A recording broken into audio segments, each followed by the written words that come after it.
তো শিক্ষার্থীরা, তোমাদের ঈদুল আজহার কতদিন স্কুল কলেজ ছুটি থাকছে বা কতদিনের ছুটিতে যাচ্ছে স্কুল কলেজগুলো, এবং তোমাদের কবে থেকে স্কুল কলেজ বন্ধ হয়ে যাবে ঈদুল আজহার, এবং কবে তোমাদের স্কুল খুলবে, স্কুল কলেজ শিক্ষা প্রতিষ্ঠান, এবং তোমাদের আগামী বৃহস্পতিবার থেকে 20 দিনের ছুটিতে যাচ্ছে স্কুল কলেজগুলো।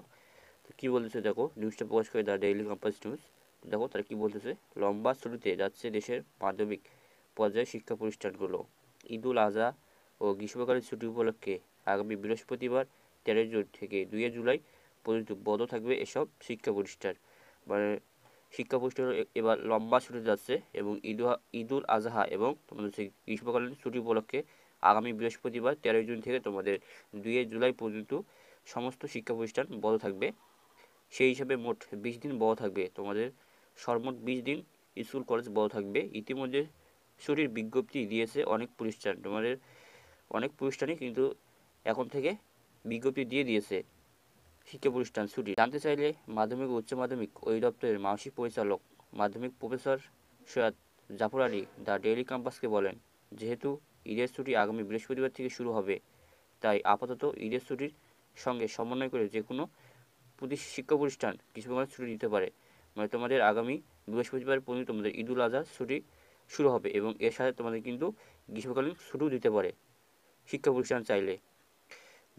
গ্রীষ্মকালীন ছুটি নিয়ে কোনো পরিবর্তন হলে তা পরে জানিয়ে দেওয়া হবে। আগামী 2 জুলাই পর্যন্ত শিক্ষা প্রতিষ্ঠান ছুটি থাকবে বলে তিনি জানান। মানে তোমাদের আগামী 2 জুলাই পর্যন্ত শিক্ষা প্রতিষ্ঠান ছুটি থাকবে বলে জানান তোমাদের হচ্ছে মাধ্যমিক উচ্চ মাধ্যমিক অধিদপ্তরের মানসিক পরিচালক প্রফেসর সৈয়দ জাফর আলী। শিক্ষকরা জানিয়েছেন, সাধারণত গ্রীষ্মকালীন ছুটি জুন মাসে হয়ে থাকে। মানে সাধারণত গ্রীষ্মকালীন জুন মাসে হয়ে থাকে, তবে যেহেতু তোমাদের ঈদুল আজহার ছুটির সঙ্গে সমন্বয় করে দেওয়া হয়েছে, তোমাদের এই গ্রীষ্মকালীন ছুটি তোমাদের হচ্ছে ঈদুল আজহার সঙ্গে সমন্বয় করে দেওয়া হয়েছে। এই ছুটি 1 মাস হওয়ার কথা থাকলেও চলতি বছর শীত ও তীব্র গরমের কারণে বেশ কিছুদিন স্কুল বন্ধ ছিল। মানে তোমাদের হচ্ছে এই ছুটির 1 মাস আগে যে রমজান ছিল হওয়ার কথা থাকলেও তোমাদের কিন্তু চলতি বছর শীত ও তীব্র গরমের কারণে কিন্তু বেশ কিছুদিন স্কুল কলেজ বন্ধ ছিল। তাই গ্রীষ্মকালীন ছুটি কিছুটা কমিয়ে আনা হয়েছে, মানে তোমাদের গ্রীষ্মকালীন ছুটিটা কমিয়ে আনা হয়েছে, এবং তোমাদের যেহেতু এর রমজানের যেহেতু তোমাদের 1 মাস বন্ধ ছিল, তার সাথে তোমাদের হচ্ছে তীব্র গরমের এক্সট্রা বন্ধ ছিল, সেটার জন্য তোমাদের গ্রীষ্মকালীন ছুটিটা কমিয়ে আনা হয়েছে। তবে স্কুল কর্তৃপক্ষ চাইলে ঈদের ছুটি এবং গ্রীষ্মকালীন ছুটি আলাদা করেও দিতে পারে। মানে তোমাদের যদি শিক্ষা প্রতিষ্ঠান চায়, স্কুল কলেজ চায়, সেক্ষেত্রে কিন্তু তারা তোমাদের হচ্ছে ঈদের ছুটি এবং গ্রীষ্মকালীন ছুটি আলাদা করেও দিতে পারে বা সমন্বয় করেও দিতে পারে। এদিকে চলতি বছরে এইচএসসি ও সমান পরীক্ষা শুরু হবে আগামী 30 জুন। তোমাদের আগামী 30 জুন থেকে শুরু হচ্ছে এইচএসসি বাংলা প্রথম পত্রের মধ্য দিয়ে এইচএসসি পরীক্ষা, এবং অন্যবার পরীক্ষার দিন যেসব শিক্ষা প্রতিষ্ঠান কেন্দ্র হিসেবে ব্যবহৃত হয় সেগুলোতে ক্লাস বন্ধ থাকবে। মানে তোমাদের হচ্ছে অন্যবার যেসব এইচএসসি পরীক্ষা হয়েছিল তখন কিন্তু শিক্ষা প্রতিষ্ঠানগুলো বন্ধ ছিল, যেই শিক্ষা প্রতিষ্ঠানগুলোতে স্কুল কলেজ ছিল একসাথে। তবে এবার পরীক্ষার দিনও স্কুল চালু রাখার নির্দেশনা দিয়েছে শিক্ষা বোর্ড।